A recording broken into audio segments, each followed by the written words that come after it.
For 36 years, from 1787 to 1823, wealthy colonial American families sent their troublesome sons to St. Augustine Seminary in Virginia for religious education and spiritual correction.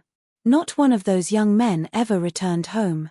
Church records indicate 247 students were enrolled during this period, yet 0 graduated as ordained priests.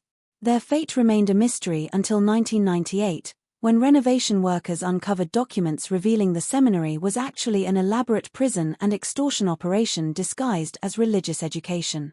Few channels dare to tell this story because the Sterling family's influence still runs deeper than most realize. Before we continue with the tale of Father Edmund Sterling and his unholy seminary, make sure to subscribe to this channel and hit that notification bell, because this type of content is only for true mystery investigators. Tell us in the comments from which state you are listening to this tale. The Sterling family had always understood that knowledge was the most dangerous inheritance of all. Colonial Virginia in 1787 was a land of vast plantations, growing tobacco fortunes, and families whose wealth depended on secrets best left buried. The Tidewater region, with its maze of rivers and isolated estates, provided perfect cover for those who preferred to conduct business away from prying eyes. It was here in Henry County that the Sterling family established themselves as pillars of both commerce and faith. Edmund Sterling, born in 1751, was the third son of a tobacco merchant who had made his fortune through methods polite society chose not to examine too closely. Unlike his brothers, who inherited the family's legitimate businesses, Edmund was gifted with something far more valuable: an understanding of human nature's darkest corners and an ability to exploit them with surgical precision. When he announced his intention to establish a Catholic seminary in Protestant Virginia, his family saw it as embarrassing religious fervor. They had no idea it would become the foundation of the most profitable criminal enterprise in colonial America. St. Augustine Seminary was built in 1786 on 340 acres of dense woodland, far enough from Richmond to ensure privacy yet close enough for wealthy families to visit their sons. The Gothic stone buildings, imported craftsmen, and genuinely impressive library gave it the appearance of scholarly legitimacy. Edmund Sterling, who had studied briefly at the College of William and Mary before claiming a religious calling, styled himself as Father Sterling and surrounded himself with a small staff of men whose past credentials were as questionable as their present loyalties. The seminary's reputation spread quickly through Virginia's elite networks. Here was a Catholic institution run by a man of impeccable breeding, offering to educate young men who had proven problematic for their families, sons who asked too many questions about business practices, who had witnessed things they shouldn't have, or who possessed information that could destroy family fortunes. The seminary promised not just education, but discretion, isolation, and, most importantly, transformation. What these families didn't realize was that Father Sterling had no intention of educating their sons in theology. He was far more interested in educating himself about their family secrets, their business dealings, and, most crucially, exactly how much they would pay to keep certain information buried forever. The first students arrived in the spring of 1787, 12 young men between 16 and 23, sent by families whose names appeared on shipping manifests, land deeds, and government contracts throughout Virginia and the Carolinas. Each family paid the substantial enrollment fee of £50 sterling, enough to build a small house, and promised additional contributions for their son's spiritual development. They believed they were investing in discretion and redemption. In reality, they were financing their own destruction. The autumn of 1789 brought the first hint that something at St. Augustine Seminary was fundamentally wrong, though it would take decades for anyone to piece together the full scope of Father Sterling's operation. Jonathan Whitmore, eldest son of a Charleston shipping magnate, had been enrolled at the seminary after discovering discrepancies in his father's cargo manifests, discrepancies that suggested the family business included more than tobacco and rice. When October came and went without the customary letter home, the Whitmore family dispatched their trusted overseer, Thomas Hartwell, to check on their son's progress. What Hartwell found at St. Augustine defied explanation. The seminary appeared to be functioning normally. He could hear evening prayers drifting from the chapel, see light in the study hall windows, observe the daily routines of a religious institution. But when he requested to see Jonathan specifically, Father Sterling's response was peculiar. The young man was in deep spiritual retreat, Sterling explained, having experienced a profound religious awakening that required complete isolation from worldly concerns, including family correspondence. Hartwell, a man who had spent 30 years managing the Whitmore family's more delicate affairs, recognized evasion when he heard it. He requested to at least glimpse Jonathan during evening prayers to assure the family of his well-being. Father Sterling agreed, but with an odd condition: Hartwell must observe from the back of the chapel in shadow and must not attempt to make contact. That evening, as twilight gathered around the stone walls of St. Augustine, Hartwell positioned himself in the chapel's rear alcove. What he witnessed would haunt him for his remaining days, though he would never fully understand what he had seen. The young men filing into evening prayers moved with an unnatural uniformity, their faces bearing expressions of serene compliance that seemed almost vacant. They responded to the liturgy in perfect unison, never glancing toward the visitors' section, never showing the restlessness or individual quirks one would expect from young men confined together. Most disturbing of all, when Hartwell counted the participants, he found only 19 figures in the pews, though Father Sterling had claimed to have 37 students enrolled. Among those 19 faces in the dim candlelight, Hartwell thought he recognized Jonathan Whitmore. But the young man who had left Charleston as a spirited, rebellious heir apparent now sat with the glassy devotion of a man who had forgotten his own name. When Hartwell returned to Charleston and reported his observations, the Whitmore family faced an impossible choice. Their son appeared to be alive and well, receiving the spiritual guidance they had requested. But something fundamental had changed in him, and demanding his immediate return might provoke questions about why he had been sent away in the first place. The Whitmores chose silence, as Father Sterling had calculated they would. They continued their payments to St. Augustine Seminary, telling themselves and their social circle that Jonathan had found his calling in religious life. It was easier than confronting the alternative that they had delivered their firstborn son into the hands of something far worse than the scandal they had sought to avoid. Over the following months, similar scenes played out across Virginia's network of powerful families. Sons who had been sent to St. Augustine for spiritual correction were writing letters home, but the letters were strangely uniform in their expressions of devotion and contentment. Parents who visited found their children changed in ways that couldn't quite be articulated, more compliant, less curious, eerily at peace with their circumstances. None of these families spoke to each other about their concerns. The very nature of why their sons had been sent to St. Augustine ensured that silence was preferable to investigation. And Father Sterling counted on that silence as carefully as he counted the increasing fees he charged for their sons' continued spiritual development. As the 1790s progressed, St. Augustine Seminary's reputation grew among Virginia's elite circles, but always in whispered conversations and coded recommendations. The institution had become something unique in colonial society, a place where inconvenient sons could be sent without the social stigma of public scandal or the permanent separation of disinheritance. The families who utilized Father Sterling's services found themselves trapped in a web of mutual complicity. Each had sent a son to St. Augustine for reasons they couldn't publicly acknowledge, creating a network of shared secrets that bound them to silence. The Randolph family had enrolled their youngest after he discovered his uncle's slave trading violated both Virginia law and family reputation. The Carters sent their heir apparent when he began asking questions about missing tenant farmers on their Rappahannock plantations. The Byrds delivered their son after he witnessed a midnight meeting that connected his father to a series of accidental deaths among business rivals. What none of these families realized was that Father Sterling was methodically documenting every secret, every scandal, every piece of compromising information that had led to their son's enrollment. His private study, located in the seminary's tower room, contained detailed files on each family's vulnerabilities, complete with names, dates, locations, and witness testimonies provided by their own children during spiritual counseling sessions. The subtle transformation process that students underwent at St. Augustine was gradual and carefully orchestrated. New arrivals were initially housed in comfortable quarters and treated with apparent respect. They attended genuine theological classes taught by Father Sterling, who was surprisingly knowledgeable despite his questionable credentials. The food was excellent, the library well-stocked, and the daily routine structured but not oppressive. But within weeks of arrival, subtle changes began. Students would mention feeling unusually tired in their letters home, attributing it to the rigorous spiritual schedule. Their handwriting began to change, becoming more uniform and controlled.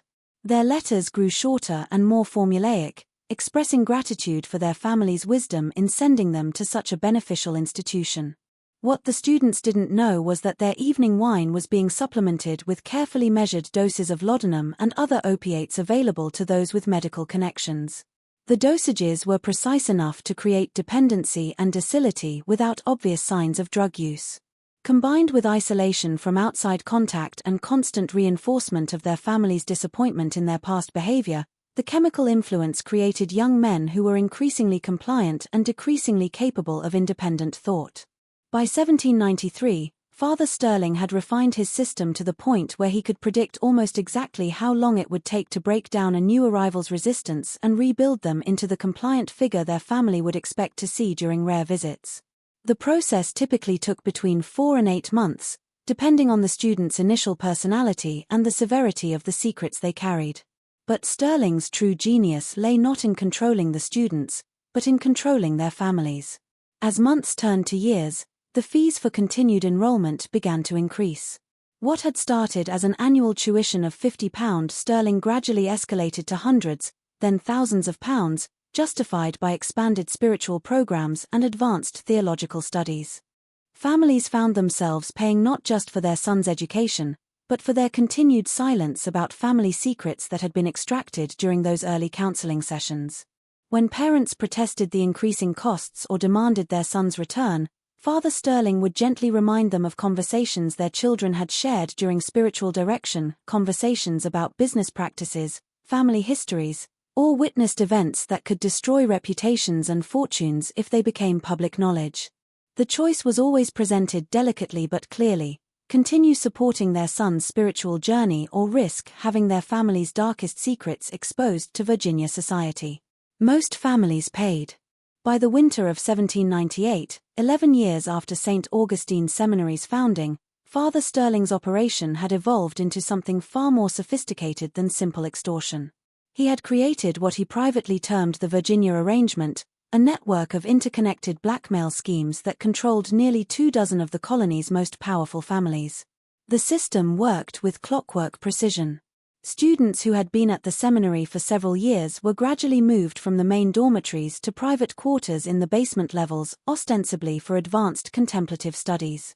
These basement rooms, carved from the natural limestone beneath the building, were comfortable enough to avoid obvious signs of imprisonment but were secured in ways that made escape impossible.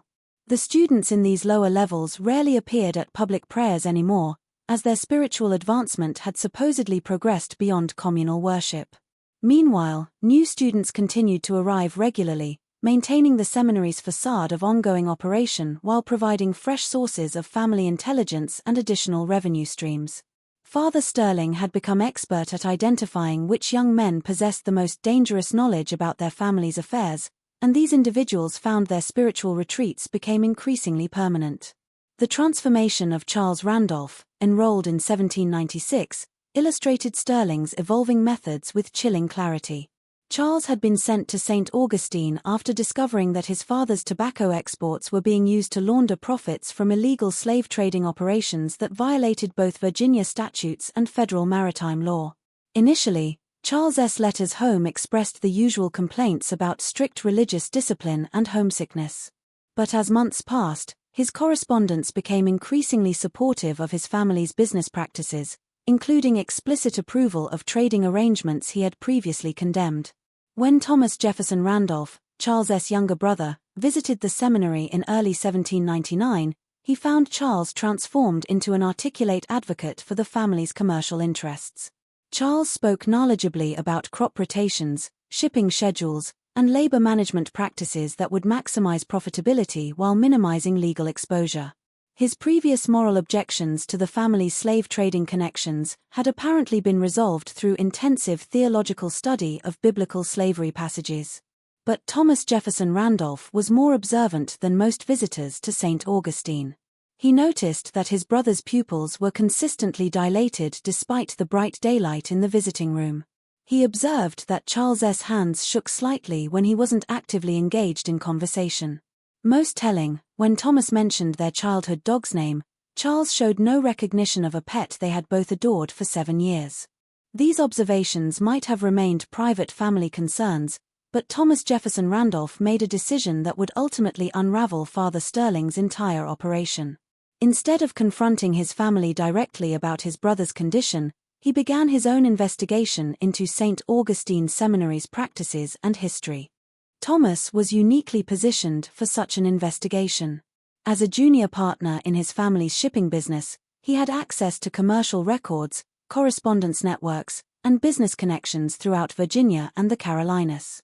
More importantly, he had inherited his grandfather's meticulous record-keeping habits and his father's suspicious nature regarding financial arrangements that seemed too convenient to be legitimate. Over the following months, Thomas traced the financial relationships between St. Augustine Seminary and nearly 24 prominent families. He discovered that tuition payments had escalated far beyond any reasonable educational costs and that many families were making additional donations for specialized services that were never clearly defined. He found shipping records indicating that supplies delivered to the seminary included unusual quantities of medical equipment, pharmaceutical materials, and construction materials more appropriate for prison construction than educational facilities. Most significantly, Thomas began tracking the students who had supposedly graduated or left St. Augustine over its 11-year history. What he discovered was deeply disturbing. While 247 young men had been enrolled at the seminary, fewer than 24 had ever been documented as returning to their families or pursuing careers elsewhere. The vast majority seemed to have simply vanished from all public records after their enrollment. This was when Thomas Jefferson Randolph realized that his brother Charles might not be the victim of unusual religious indoctrination, but of something far more sinister. Thomas's investigation took a dangerous turn in the spring of 1799 when he discovered that he wasn't the only person asking questions about St. Augustine Seminary. Through his shipping business connections, he learned that several other families had privately commissioned discreet inquiries into the institution, all reporting similar concerns about their sons' transformations and the seminary's ever-increasing financial demands.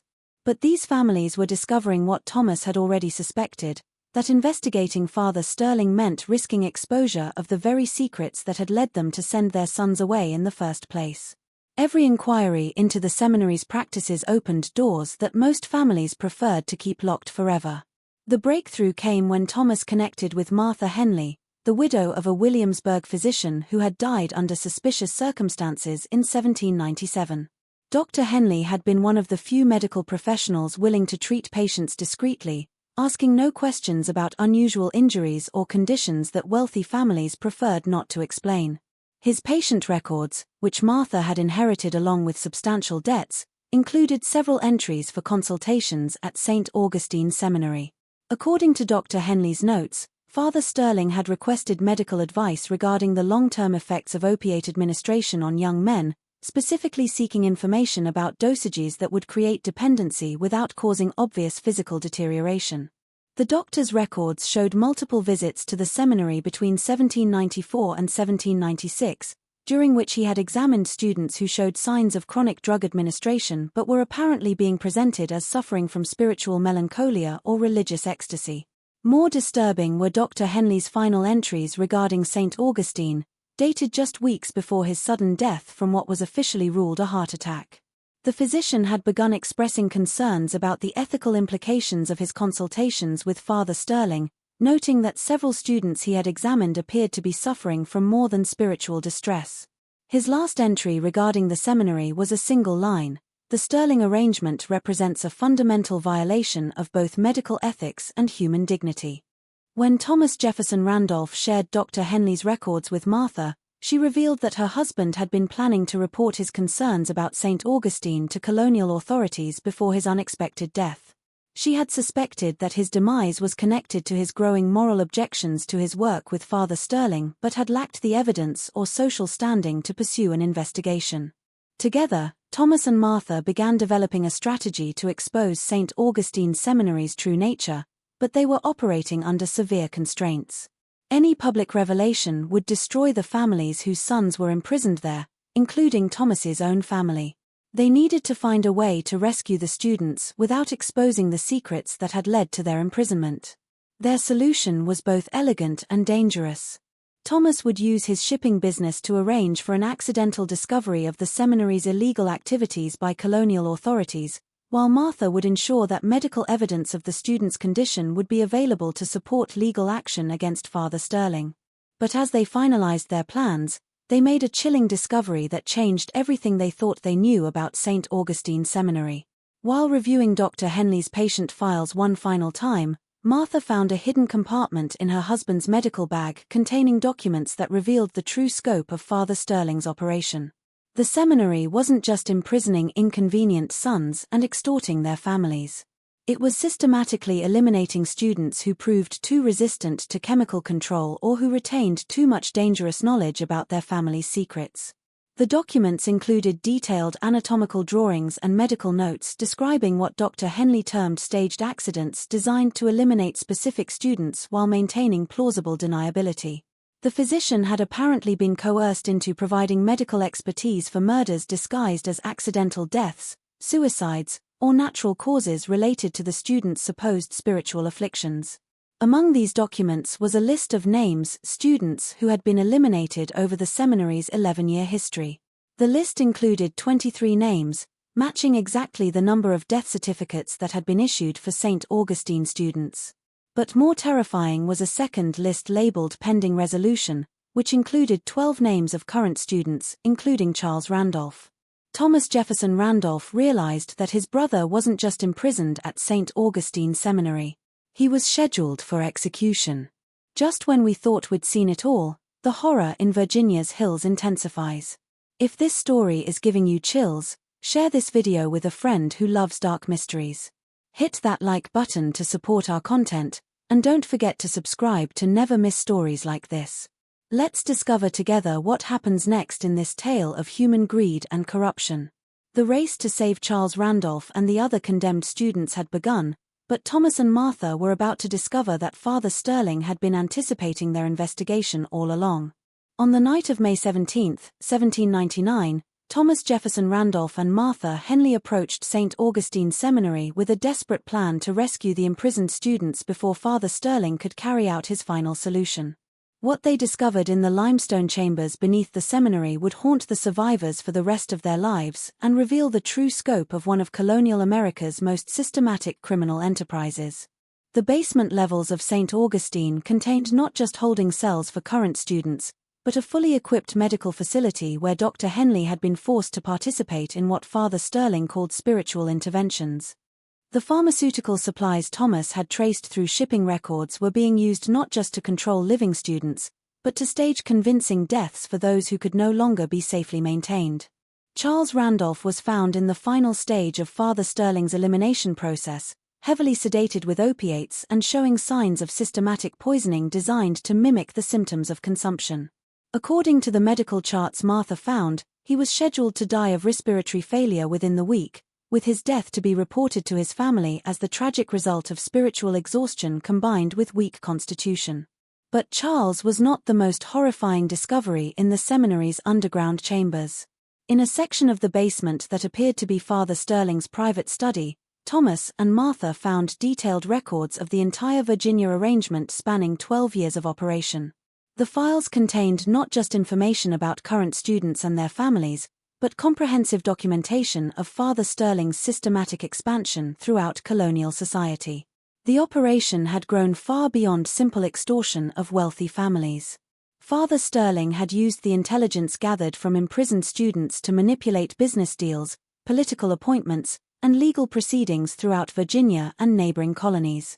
He had documentation of slave trading violations, tax evasion schemes, fraudulent land deals, and political corruption involving dozens of prominent families, judges, and colonial officials.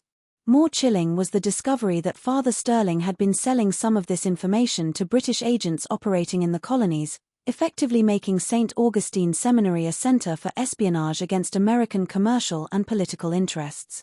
The fees paid by families for their sons' education had been supplemented by substantial payments from British intelligence services seeking compromising information about colonial leadership. But the most devastating revelation was contained in Father Sterling's personal correspondence with his British contacts.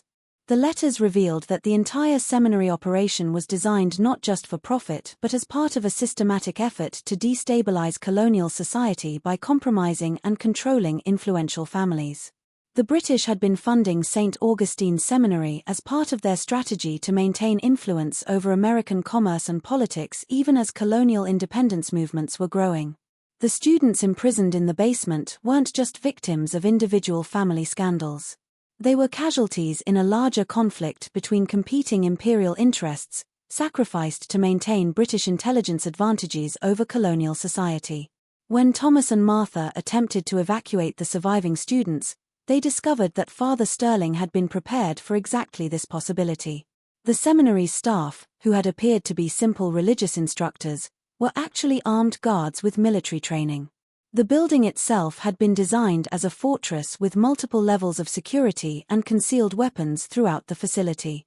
The confrontation that followed revealed Father Sterling's true nature as neither religious fanatic nor simple criminal, but as a sophisticated intelligence operative who had used religious authority and family desperation to create one of the most effective espionage networks in colonial America.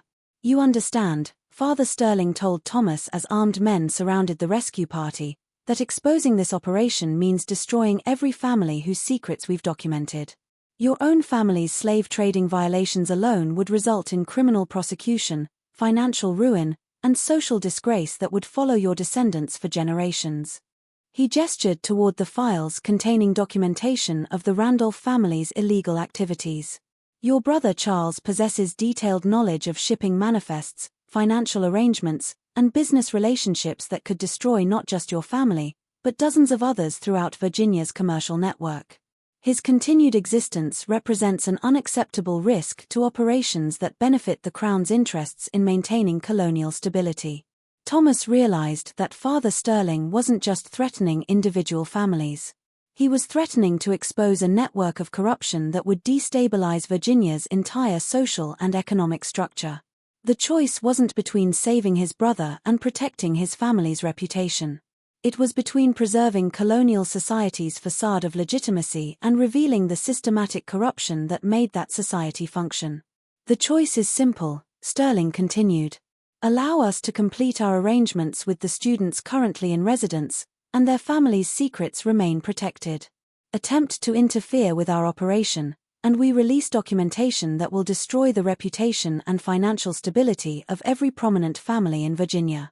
But Thomas Jefferson Randolph had spent months preparing for exactly this confrontation, and he had not come to St. Augustine Seminary alone. The resolution of the St. Augustine Seminary crisis required sacrifices that would reshape Virginia's political and social landscape for decades to come. Thomas Jefferson Randolph's months of investigation had led him to a conclusion that Father Sterling had never anticipated, that the only way to destroy the seminary's operation was to expose the very corruption it was designed to exploit and protect. Working with Martha Henley and a small group of colonial officials who had discovered their own families were being compromised by Sterling's intelligence network, Thomas had developed a strategy that would sacrifice their social standing to save their children and destroy British intelligence operations in Virginia. On the morning of May 18, 1799, coordinated raids by colonial militia seized St. Augustine Seminary and arrested Father Sterling along with his staff of British agents. Simultaneously, Thomas Jefferson Randolph and 17 other prominent Virginia families publicly confessed to the illegal business practices, political corruption, and social violations that had made them vulnerable to Sterling's operation. The public revelations were devastating to Virginia's social order. Families that had dominated colonial commerce and politics for generations found themselves facing criminal prosecution, financial ruin, and social ostracism. The Randolph family's confession regarding their slave trading violations led to the largest criminal investigation in Virginia's colonial history, ultimately exposing systematic violations of both colonial law and federal maritime regulations by dozens of prominent families. But the strategy worked. By voluntarily exposing their own secrets, the families involved removed Father Sterling's primary leverage over them and eliminated the British intelligence advantage that the seminary had been designed to provide. The confessions were carefully coordinated to reveal criminal activities while protecting information that could compromise colonial military or political interests in the growing tensions with Britain. Charles Randolph and 18 other students were rescued from the seminary's basement chambers, though their physical and psychological recovery would take years. The medical treatments they had received left several with permanent neurological damage, and all of them struggled with opiate dependency that required ongoing medical supervision.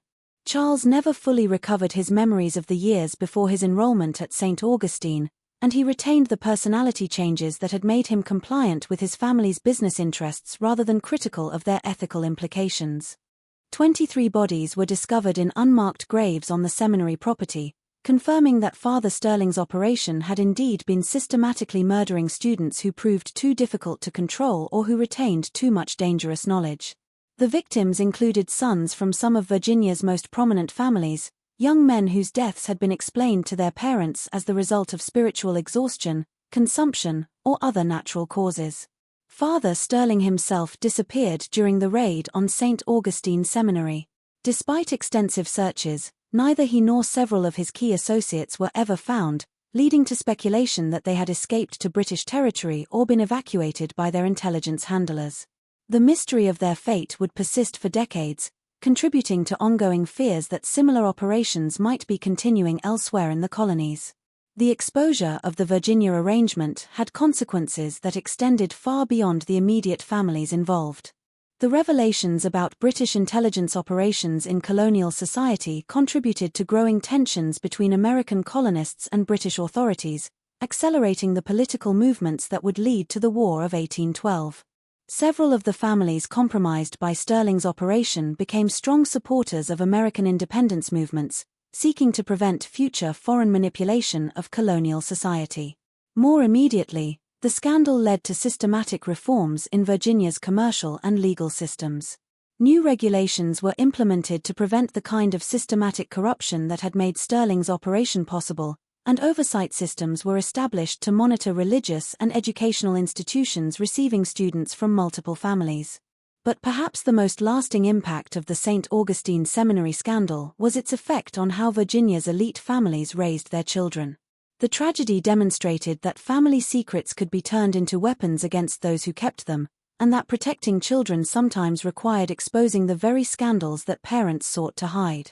Thomas Jefferson Randolph never fully recovered from the experience of discovering that his family's commercial success had been built on systematic criminal activity and that his brother had been sacrificed to protect those crimes. Though Charles survived his imprisonment, the relationship between the brothers was forever changed by the knowledge of what their family had been willing to sacrifice to maintain their social position. The ruins of St. Augustine Seminary stood empty for nearly 50 years after the scandal, with local residents reporting strange sounds and unexplained lights in the abandoned buildings. When the property was finally purchased for development in 1847, workers discovered additional underground chambers that had not been found during the original investigation, along with documents suggesting that Sterling's operation had been even larger and more systematic than previously understood. This mystery shows us how the pursuit of social respectability and financial success can corrupt even the most fundamental bonds of family loyalty and religious faith. When families become willing to sacrifice their own children to protect their secrets, they create vulnerabilities that can be exploited by those who understand that desperation makes people capable of almost anything. What do you think of this story? Do you believe everything was revealed about the Sterling family's operation? Or might there be other secrets still hidden in Virginia's hills? Leave your comment below. If you enjoyed this tale and want more horror stories like this, subscribe, hit the notification bell, and share with someone who loves mysteries. The darkness of human greed runs deeper than most people realize, and only the bravest souls dare to explore its depths. See you in the next video, where we'll uncover another tale that shows how far people will go when money and reputation are at stake.